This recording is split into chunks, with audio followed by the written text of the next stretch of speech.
Hi, this is Lee from the Law School Toolbox. Today we are excited to have a non-lawyer be joining us. Her name is Anne Ditmeyer, and she is the author of Override: What If There Was Another Way? So I'm really excited to have you on the podcast and to talk about, oh my gosh, like goal setting and doing things your own way and not following a typical path. This is such one of my favorite things to talk about. So I'm so excited to have you on the podcast. Thanks for joining us. Thank you. I'm so happy to be here. And when you reached out to me, I was literally thrilled to be able to reach a different audience and quote creatives, because I believe everybody's creative and there are things we can all learn from each other. I'm so excited to explore this book through your lens today as well. Love it. Yeah, I loved reading the book. So to get things kicked off, why don't you share a little bit more about yourself and what was your own journey to land you here as an author, as a coach? You run workshops on creativity and planning. So I want to hear more about how you got here on your path. Yeah, I think there's a lot of pressure in life to have everything figured out. But for me, I really realized it's been revealed like one step at a time. And when I zoom out, everything kind of makes sense. But to the average person, most of my friends, my family, they're like, I have no idea what you actually do, but I think it's really cool. My studies were art history and anthropology. So anthropology, human-centric, all that. So keeping that in mind. And then I didn't want any master's degrees. I got two. One in publications design, essentially graphic design, and second one in global communications, which brought me to Paris. So for a long time, I called myself a designer, and I started in the visual world, but then I discovered design thinking, which is used in the business world, and it's just creative problem solving and user experience. So again, it comes back to that anthropology background that I had no idea any of this world existed when I started. And then from there, I was giving tours, so I'm also an American in Paris. So that's an interesting plot point just because it gives me this insider-outsider perspective, and it forced me to do things differently. French bureaucracy had a lot of limitations, working rights. You want to get into the legalities of that? There's a whole other tangent. I don't think we have time. That's a whole nother podcast. But I love to talk about creative constraints in my work. And so all these things I couldn't do, instead of complaining about it, it forced me to get more creative. And I felt like pulled to start doing coaching. And I realized that coaching in the typical way, it was great, but it wasn't really resonating. And you see everybody share their success stories without sharing the journey. And then there were so many things where I thought it'd be a certain way, and then the pandemic happened. But before the pandemic, I really realized I wanted to do more workshops. And that's funny because I was an introvert, quiet one growing up. So I'm surprising myself as much as surprising everyone else in the process. So running creative workshops, I run a 3-month program, which is workshops and community called Mapping Your Path. And I really help people get out of their heads, use pen and paper, draw maps. We're going to get into more of that. But so much of my design background informs what I do in workshops, and I work with schools and corporate clients to help people think differently and really embracing the side of community and connection and connecting with ourselves and with others. It hasn't been a typical path, but it's been really fun for me. And my online presence, my blog, which started as a travel blog, Prêt à Voyager, which is my Instagram handle, that became a business card to opportunities and explorations, meeting people, and just writing. So it all led to writing a book, but that's my not so typical journey that makes perfect sense to me. But sometimes things don't make sense until hindsight, until we zoom out. So true. Been there, done that. So I met you at a talk that you did. You did not seem like an introvert at the talk that you did, where we did get to do some of these activities with your mapping, which was really fun. What brought you to writing a book, which is something very different than running workshops and working one-on-one with clients? So why did you want to take your work and put it in book form? It's funny because if somebody would ask me a year ago, I would say, oh, I'm not a writer, but I can look back to different parts of my life, and I have written and enjoyed it. And during the pandemic, I joined a group called London Writers Salon, who has a free Zoom room, and I just got into this daily habit of writing, which this is a really nice way to stay centered. And truth be told, I didn't know I was writing a book when I started writing this book. And it's been almost a 2-year journey, but August 2022, I found myself pulled to go sit in cafes with my iPad, unplugged from work and my desk. It was nice outside. have my coffee. It was a date with myself and just start writing. And I would do it not connected to the internet. And it just became this like joyful exercise for myself. And it was most days, but not every day.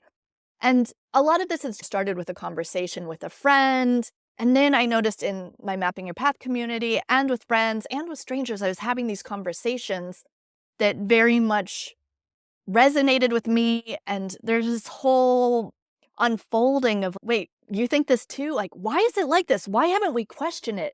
And so it seems common sense to be asking this stuff, but it was stuff that was not talked about.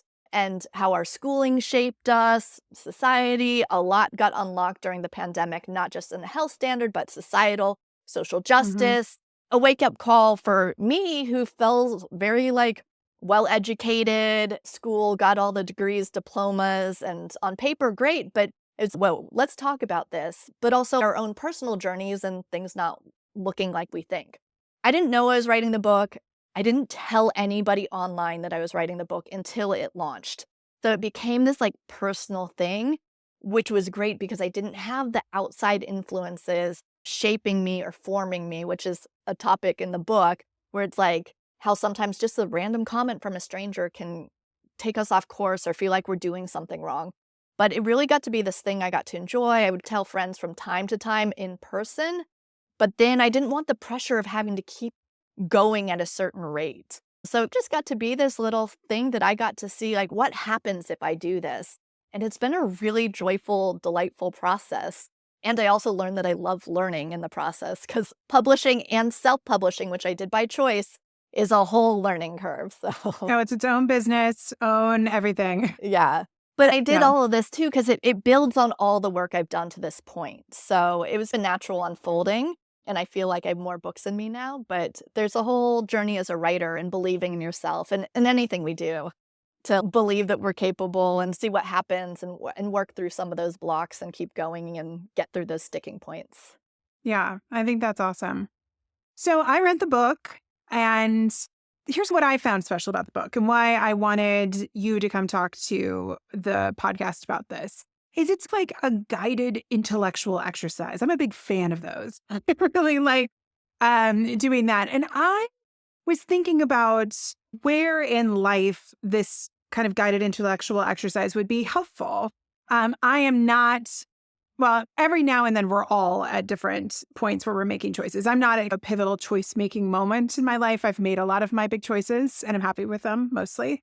But I was thinking about like when you can use these exercises. And for me, I was thinking it could be valuable when starting something new, and then it could also be valuable for someone who is kind of like trying to make choices about the next thing. And so that's our audience, right? Most people listening to this podcast are either starting law school or they're ready to become brand new, fresh lawyers. They're maybe choosing what job to have. And I was thinking about how when a young, sprightly lawyer, I did none of this work, like none of it. And then I ended up in a corporate job that I didn't like, which was my second corporate job that I didn't like because I went to law school to escape the first corporate job that I didn't like. And I was thinking about how helpful it is to go through these different points. So one of the things I thought was so cool was that I think you can use this and the exercises in it at all different kind of inflection points. Was that your idea? Was that it could reach different audiences at different times, or you could reread it at different times? What were your thoughts about how it could be used?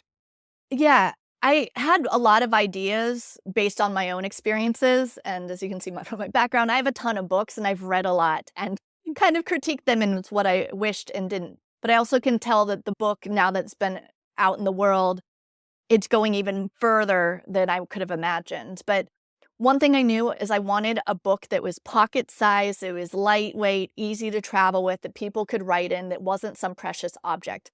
There's so many wonderful books out there, but they could use an editor or they're a little bit heavy. Something about saving time is like the densest, thickest book that I've seen. And so it's not that it's bad, but we all have limited bandwidth, a lot to do. Things are overwhelming. So I wanted to take off the load and lighten the barrier to entry. So I knew I wanted something that was easy to take with on a trip. You could open to any page on any day. you could look at it differently, and I knew it was something that would resonate differently in different seasons of life. Because even in the nearly 2 years on working on it, I can see my own evolution, and it was very healing to write. One of the last things I did was add a note at the very beginning about The Alchemist by Paulo Coelho, that's one of my favorite books that I reread every year. I know Brene Brown, it's one of her favorites. A lot of people read it, but every time I reread that book, I take something new from it or notice something I didn't notice before. I think the book can allow for points of reflection or ask new questions that might unlock something else, because we're in our own way a lot of the time, and it's not just you or me, it's everyone. And that's hard to admit, but it's like not a bad thing. We're human. And so I want it to make people feel more human. And also say that a lot of my clients are in pivotal points. There's a lot of burnout, a lot of career transition. Starting out in your career in a way isn't as daunting because you don't know what's ahead. You might have some quote baggage or stories or people saying, oh, watch out, that's impossible. You're never going to be able to do it. And so for me, it's always like flipping the question, like, okay, I hear you, but let me see if I try. So yeah, I think sometimes it's not easier, but sometimes not knowing all the answers, having that beginner's mindset makes it easier to make those changes. But I think having some of these tools and having these mindset frames to help you shape and be aware of what you're thinking and why you're thinking that can be really helpful. But yeah, people in burnout, looking for change, it's hard to make those changes. It's right, but it takes a lot of small steps to get there. So I wanted it Does. to be practical and Yeah. actionable. And I was thinking, I've read a lot of the books that you reference in the book, but I was still, some of them I haven't read in a long time. I was like, oh, yeah, that is a great thing that comes out of that book. I also appreciated the section on habits. I do a lot of reading about habits. We talk about habits on the podcast and with our own clients and students. But I'm like, yeah, that is a good point. And so I also liked that even if you have read some of the things mentioned in there, it was a little bit like these snacks of these themes that maybe you've read, but you brought them back and they were layered next to each other. The other thing I thought was interesting that I think we don't often do at the beginning of a journey, whether it's like a new career, a new school experience, is really look at kind of the goal setting and a bit more of a whole person. What do you think success is going to be like? I think you were talking about what are these beliefs that we are holding as we go into this. I've had on the podcast Jessica Elefante that wrote a really interesting book on influence. She talks a lot about that. Like, how do we decide? Are we aware of who's influenced us? And how do we decide what success looks like? And I know when I was at that point in my career, I did not ask myself those questions. I was pretty sure I knew what success looked like. It was just unfortunate that it didn't make me happy. So I think kind of asking yourself these questions, or at least even creating space for them and then journaling through them to because you're going to discover things on this journey of what kind of job do I want? What kind of internships do I want?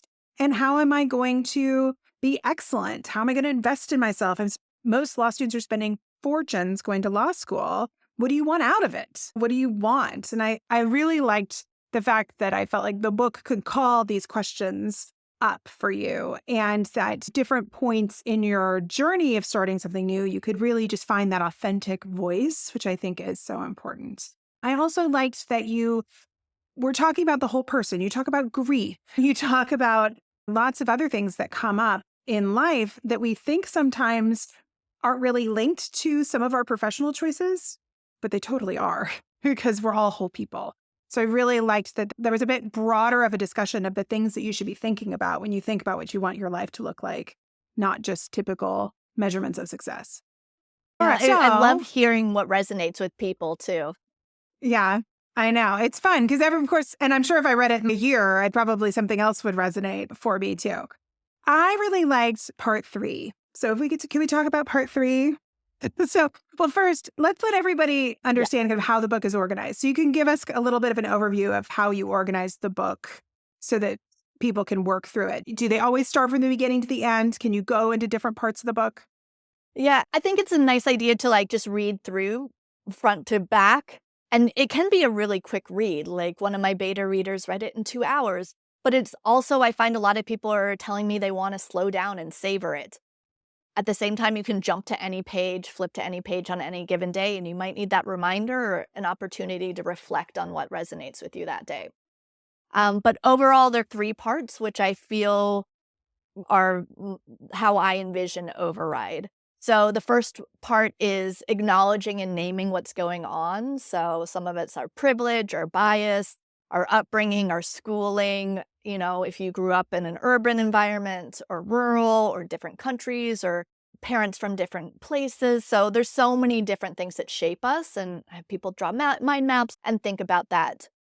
Part 2 is really about mindset and also thinking about reframes, because a tiny shift in words can completely shift how we show up in the world and how we approach things, and it can lighten the load. So that's really important for kind of unblocking so we can make progress. And I see progress as happening on an individual level, but also societal, but we can't wait for society to change. So we have to start and let the contagion happen that way.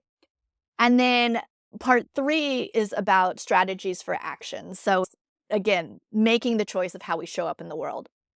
I think about override as it's not just a reset or a reboot, it's new action is required for a different outcome. So if you're frustrated in life or feeling stuck, like if you keep doing the same thing every day, it's not going to work. At the same time, I think often we wait to take that first step because we think it has to be this big, daunting, overwhelming thing, when literally going for a walk or taking a shower or bath can change everything, just stepping away for a couple minutes. So it's just these little reminders. And as you said earlier, a lot of things you read are like, it's not new and novel, but it's things that we need to remind ourselves of because we forget the basics. So it's an invitation to come back to those really foundational, simple things that can really support us, or things we may have never tried before, and just see like, what happens if I try it? I don't expect to do everyone to do everything, but it's a playbook. And just like in sports, like you don't run every play every day, every game. You use what you need in that moment, in that season. Yeah.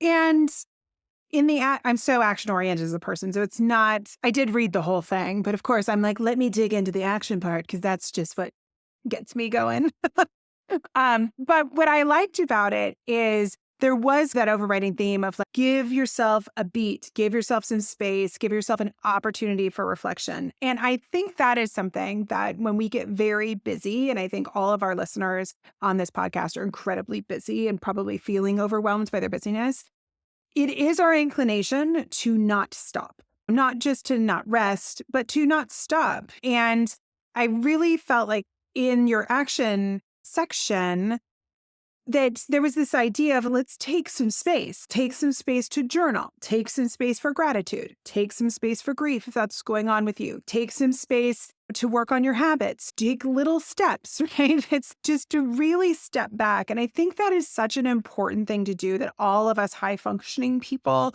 and law students tend to be very type A, perfectionist type personalities. It's very hard for us to do that. That's not how we've become successful up to this point. That it's just such a good reminder. Like one of them that I circled was the alarm on your phone to do the gratitude check, which I think you said was at 4:00, or somebody was putting like an alarm on their phone to go off at 4:00 to do your 3 points of gratitude for the day. And then if you're with somebody, you can ask them their 3 points of gratitude. And I have read about gratitude practices many times, but I was like, first, I love an alarm. So I'm like, ooh, that's a great idea. And then I loved that whoever you're with, that you incorporate that. And it was like something, just a slightly different take of like, how can I slow down and create this moment that doesn't feel so big? You're not asking me to meditate for 20 minutes a day, but who doesn't have 30 seconds to do 3 points of gratitude, which we know from science is going to make us feel better humans.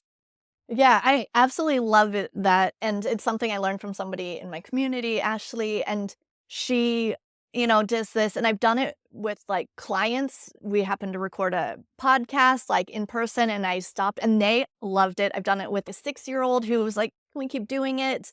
And so it surprises people and you get to move on, but it's sometimes we just need to hit pause and shift the energy and appreciate what's around us. And it can be really simple, but saying it out loud. And sometimes I just mumble it to myself, or okay, Sure. like it's really quick. It's just oh wow, yep, okay. It's the moment to take that pause and just be grateful for things in a world that moves really fast and is a little bit crazy and very heavy sometimes. Yeah.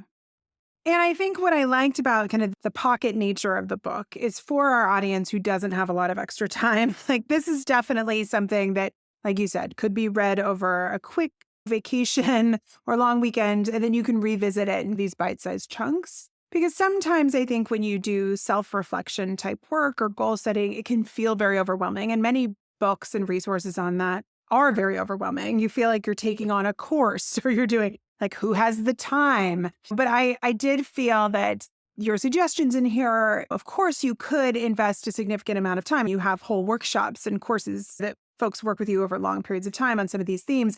But you could also just take it as bite-sized chunks and do an exercise a day. And over a few weeks, I think you would have made it through the book and probably felt in a different spot, or at least much more aware of where you are. So I think that's also something that was special about it that I noticed. It was very digestible. And you talk about taking tiny steps sometimes to make change, and then you created something that could be absorbed in tiny bite-sized pieces. It's all things I've observed in my community that I have to remind people of over and over. And we need these little reminders and the reinforcement. It goes to the neuroscience and just, yeah. But it's all to be there. And it's about doing less than we think we need to and giving ourselves that space, because we rarely do that. So true. Well, let's talk about bananas, because one of the things you are known for is banana mapping. I have now successfully mapped up a banana. I will share a photo for those of you who are watching on YouTube. My banana has gone bad, so I don't have the banana anymore. But I thought it was a great exercise. So can you share more about banana mapping, why you think it's a really great thing to do, and how anyone can try it if you have a banana or something else that you could draw on? Yeah, banana maps are unexpected and they sound like a gimmick, but I've actually found they're deeply profound. And as you already spoke to earlier, there tend to be a lot of perfectionists in the world you're in. And it's an opportunity to unlock some of the perfectionism. Bananas don't last forever, as you've also already pointed to. And to get people out of their comfort zone in a very safe way that's like comfortably uncomfortable. And it only lasts for a few minutes, the exercise. So there's something very cathartic about mapping on a banana. I highly recommend a ballpoint pen because of the texture. And so I would invite everybody just to try it. And if you're rolling your eyes at me right now or judging it, also be aware of your own judgment, because a lot of the times we can be quick to judge or assume something's not going to work for us, but trying it helps. And there are 2 banana map prompts in the book, but I always like to start with map your journey in your case of getting into law school or becoming a lawyer, or where in childhood did that start, or different influences or favorite teachers. So do it on a banana. It's a 3D surface and see what happens. You know, it's fun to do with friends and share. But Lee, I would love to know what came up for you. Do you remember on your banana? I do remember my banana. So I think the prompt you gave us in your talk, and honestly, folks, we had a whole room of people drawing on bananas. It really was. It's like a group activity. And it was really fun to do it with other people. Some I knew, some I didn't, and we're all comparing bananas. It was great. I focused on kind of internal things where I think you were mentioning, I think the prompt that we were doing in the room was we could write about things going on in the world or kind of things going on with us. And for me, I feel that I'm at a transition point because I have 2 children and my children are becoming older. And so I am leaving a phase of my own kind of overwhelm of needing to be so present in all of these very specific ways. And I'm moving into having a bit more space to do the things that I'm passionate about. So for my banana map was about moving away, but also intentionally moving away and saying, this is a different kind of a chapter. I'm no longer going to have small children in my life. And that allows me to, invest more in my professional world, invest in my hobbies, connect with other people, do kind of other things. Eve Brodsky calls it the unicorn space. Like it's giving me more space. And so mine was about that, this kind of moving from more of a constricted survival place to a place with more space. But I thought it was interesting in the room, some folks chose world events that were possibly very personal to them, but others chose professional events that were very personal to them. I thought it was so cool to see how the prompt really resonated with everyone very differently. Is that something that you see when you do this in workshops as well? Yeah, and I think some of the beauty is like in all my workshops, I always give guidelines of there's no right and wrong way of doing this. I love when participants take an exercise that I give a prompt, and same in the book, and take it a totally different direction, because that's how I learn and I'm inspired. And banana maps came from a student in one of my Skillshare classes a decade ago. And yeah, I think it's really interesting. And sometimes we want to look over people's shoulders to be like, am I doing this right? But there's no right or wrong. And so it can go different directions. And so I want banana maps. I want my book to be a conversation starter, to just be like, oh, people are thinking differently, and be inspired by that and realize that we can learn from each other. And I think there's something about being on a banana, like into the physicality and turning it and showing people. And I encourage drawing. If you don't draw, like draw, don't just write words, but words are fine too. But it's about not overthinking it and going straight to the banana, because we can get stuck in our head. So it is part of that action step. But yeah, it can go so many different directions. And that's why I always say it can be this, or just see what comes out. And sometimes people do very abstract drawings, but there's something in the banana storytelling too, and talking through it and witnessing ourselves. And I like to think it helps us come back to our inner child and the things we love, and being a kid again, where it's like, oh, you don't care. It's not for a good grade. But yeah, it can go so many different directions. And that's what I love about it. Yeah, there's no perfectionism in the banana mapping because there's no way. It's a banana. Yeah, my kids were so excited about the banana. When I came home, they fought over who was going to get to eat the banana that I'd drawn on. It was amazing. Oh my goodness. I love that. And some people now, because I was doing this online more too, but they're like, oh, I like imbibed, I like digested my banana. So these ideas are in me. But it's also a snack, because I think staying well fueled is really important to make us function, going back to those basics again. We can make banana bread with it. So it's not wasteful. So it's a little bit more of this ecosystem. But even if you're like studying for the bar exam or whatever you're doing and you have a banana, be like, ooh, I'm going to draw on it before I do this. It's finding those little moments of joy. And there's a lot of delight. Again, I think it's necessary in this heavy world of ours. I think it's true. And there's something about forcing yourself to be whimsical. I think if you're a serious person, that there's something kind of just saying like, this is a whimsical thing to do, to draw on a banana. I mean, it does just free you, because it's not permanent. Nobody's going to see it. You can eat it if you want. Like, it's just, I think there's something about, just there's like a silliness element to it, which can be very freeing, and is something I think that often we can lose when we're doing serious, hard things in high stress environments. And I think graduate school can be one of those things for sure. Law school can be very serious and feel very serious. Practicing law is some serious business, and you can lose your whimsy and seriousness. And so I think there's something about that exercise. Yeah, and I think that's so true. Ooh, and I love to remind people that two things or multiple things can be true at once. So it can be hard and heavy in doing important work, and you can find moments of joy and fun. And sometimes that's how we have the breakthroughs. And I just see how we've moved through school and life and work, and we take any fun and joy and delight out of it. So how can we inject some of those moments and not take everything so seriously? And it may just unlock something. It might not certain days, but I've seen people have really profound insights as well. So I just like to encourage people to stay open. Yeah. I can't remember where, I think it was in part 3 of the book, you were talking about almost scheduling in reflection onto your calendar. I can't remember if you suggested doing it every month or periodically, but that's an idea I've seen a few different places. And I think that when you're in a high stress and in a very busy time where you're working really hard, or you're in school under a lot of stress, we often never reflect on, are we happy? Are we still feeling good about these goals? And so how have you seen reflection be something? And the banana mapping, I'm sure, could be part of that too. But these reflection points while you're on a journey, why do you think they're so important, and how often should they be scheduled in? I mean, I think we never do them if Sure, we that's don't, fair. if we're not. It's crazy. When I started doing workshops, and the reason I say what I do is workshops, and even for my book launch parties and book events, I want them to be dynamic and interactive and give people that opportunity to connect and reflect. But for me, I've realized it's really important to build in that time into the experiences I'm creating, because if it's not there, we're not going to do it. And we don't need more homework and one more thing to do. And reflection doesn't have to be a 30-minute, hour, 2-hour thing. Again, we hear the gurus saying, I meditate 2 hours a day, and that's just not realistic. I have a very spacious life that I've intentionally created, and I don't have time for that.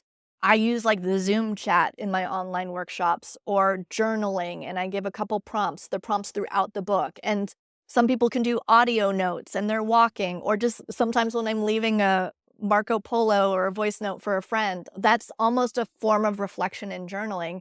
And I like to think of it as like touch points for data collection. And sometimes we're so in the thing that we're in the swirl that we can't actually see our growth or progress. And so I do weekly check-ins with my community. So a lot of people aren't pulled to learn one more thing, but it's to give themselves the gift of space. So I think in the book, I'm pretty sure I even mentioned it on one of the blank pages. I'm like, breathe, take a moment to reflect.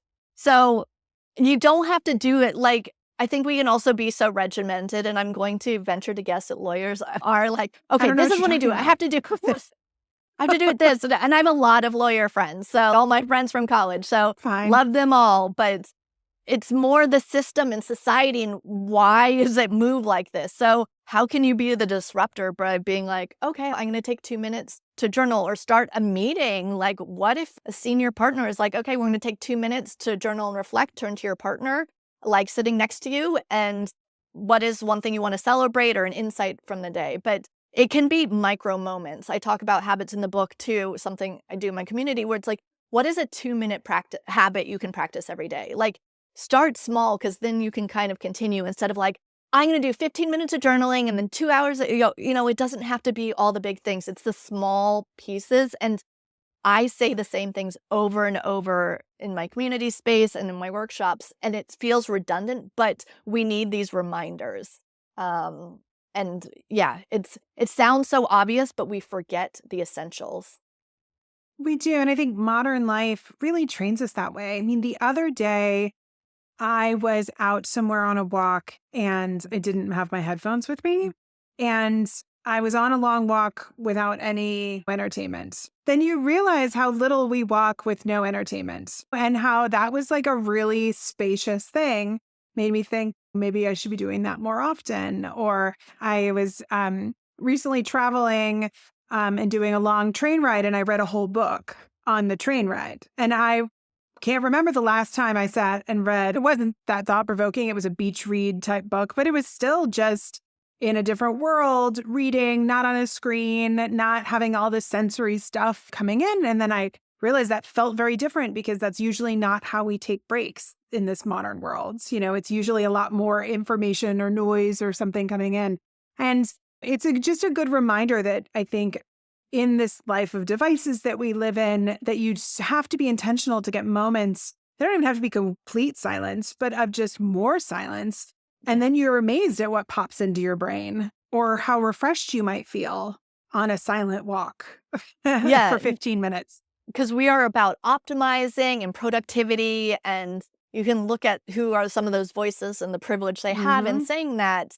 And so it's like, how can we disrupt just by saying, oh, I'm like a fancy pants lawyer, and I read a beach read on the train, and it was great. I didn't do any of the work I should have been doing, or whatever. It's not that not on vacation. I know there are hours and stuff, but just to normalize, oh yeah, I need nothing. And I notice right now, I was a big podcast digester, but right now I'm like, ooh, I think I just need space, maybe music, but I always try to have a few walks a week where I'm not listening to anything.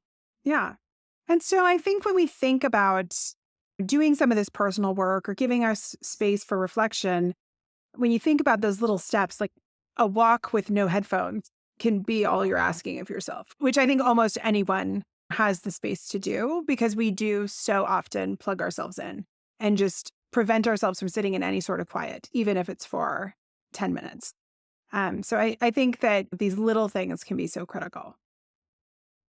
All right. So you work doing coaching, doing these workshops, having your community. What are some of the main lessons you've learned from working with your coaching clients? And you have an international audience because you do live abroad. So what are some of the main themes and lessons you've learned?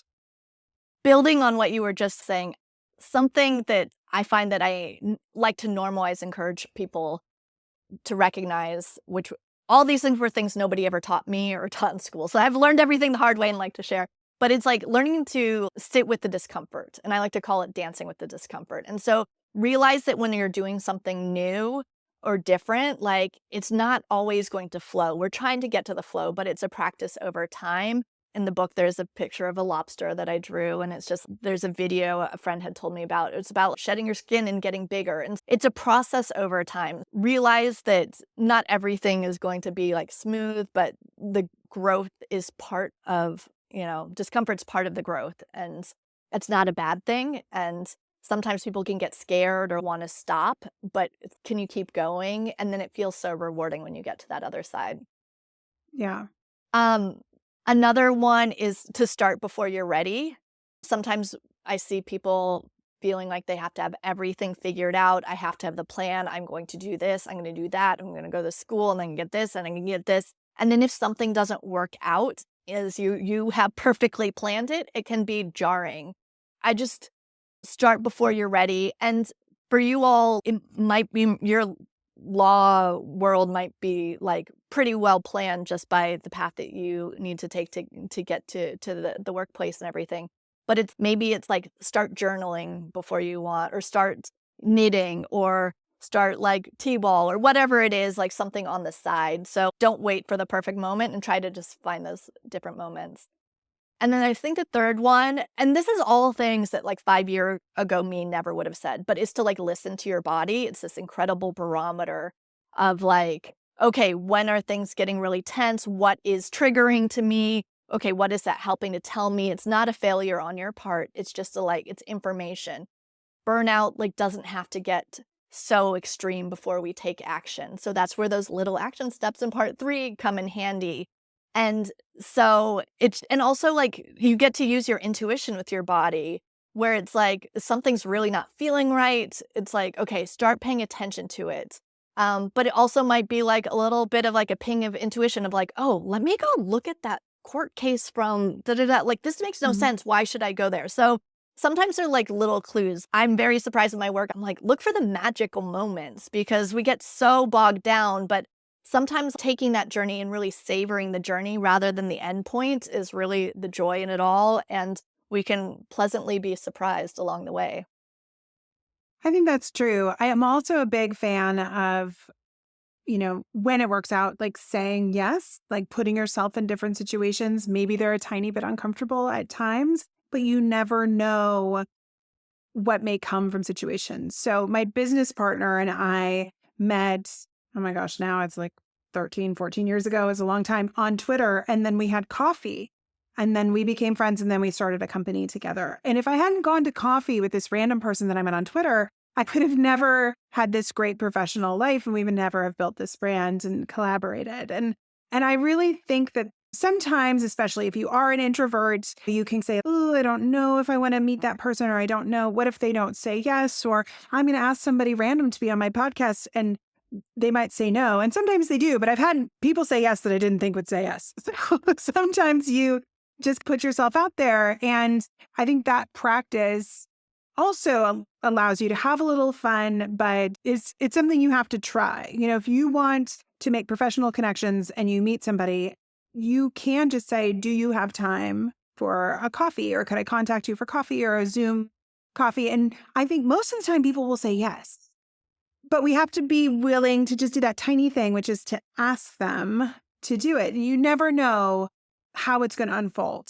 And sometimes these things are dead ends, but sometimes they can be magical. You just have to be open enough to them. You just never know. And so many of my closest friends, best connections, interesting opportunities have come through my blog, Twitter, Instagram.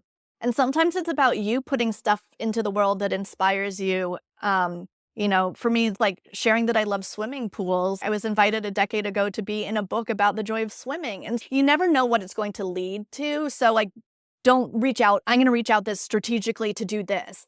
But so many of my mentors don't really know they're my mentors. We're just friends. And so it's just reaching out and letting people know you appreciate their work. So it's tiny actions, but it also can make you feel good to know you let somebody know that their work was important. Yeah. And the world can be very small. I mean, you and I didn't know each other. I did follow you on social media. I go to this event, which was one of these things where I'm like, I don't know that I'm going to know anybody there, but I'm just going to go. I ended up seeing friends there that I didn't know knew you. And then we find out we have this like community of people in common. And what if I hadn't said yes to going to this event? Like we wouldn't have gotten to meet. And then I wouldn't know that we were in a similar community of people. And that's a magical thing. I think you do have to be willing to look for those opportunities where maybe you're just like, well, I'll just give it a try. And maybe sometimes it doesn't work out, but sometimes that things can be great. And then you can banana map about them. Exactly. You never know. And that's why I love to zoom out again and map and find these plot points of life and be like, oh my God, that connection. And who knows what listener is listening to this right now that is going to lead to something else. And so it's just like planting the seeds and letting them grow. Like you can't control a plant as it grows, but like let it nourish yourself and see what happens. Yeah. Well, we are unfortunately out of time but I wanted to see if you could give our listeners kind of 3 pieces of advice for starting a new journey, since pretty much everyone who's listening to this is starting some kind of a journey. Go for it. Don't let other people's comments redirect you. Keep trusting yourself and have fun. The hard can be fun, and celebrate the steps along the way, because that's really going to change everything in its energy. And just being like, you get to be proud of yourself and celebrate yourself too. And more than just the paper and the accolades, but the finding new links and connections. Yeah. And even when you're doing something hard, this is life. Life is happening while you're doing something hard. You're not putting your life on hold to do something like school or start a new career. This is life. So you might as well participate in it. And I need to add, though, and then pay attention to those connections, foster relationships. It doesn't have to be a million people. My small groups have always just led to natural cross-pollination. So you never know who or how somebody might help you in the future. I'm always amazed, even with this book, like people from the past coming and sharing and doing different things. Yeah, just be human and it will work out for you. So it's not on your timeline always, but just trust that what you're doing matters, and it will come together with time. Yeah. Well, amazing. I've loved this conversation. Thank you so much for your time. If our listeners want to learn more about your work and your book, how can they find out more? Everything is on anneditmeyer.com. I have a bi-weekly newsletter if you want some non-legal inspiration. I'm prêt à voyager. It means ready to travel on Instagram. I look like a garden gnome. And then Override, What If There's Another Way, a pocket playbook for possibility, is only available through me directly at this point. So the website is override-book.com. And I actually have a companion Substack as well, which it's all meant to continue the conversation. So there'll be more opportunities to reflect. So Substack, for those who don't know it, it's like a blog meets newsletter where it comes to your inbox. So my goal is to take one post a month instead of this crazy content, like churn, to give us time to reflect and think about it. So and I would love for people to connect. And if you read the book, I love hearing from readers and what resonated with you. Awesome. Well, we'll link to all those resources in the show notes. And thank you so much for your time. Thank you so much, Lee. If you enjoyed this video, please take a second to give us a like and leave a comment. And be sure to subscribe to our channel so you don't miss any future content. If you have any questions, feel free to reach out to us via the contact form on lawschooltoolbox.com.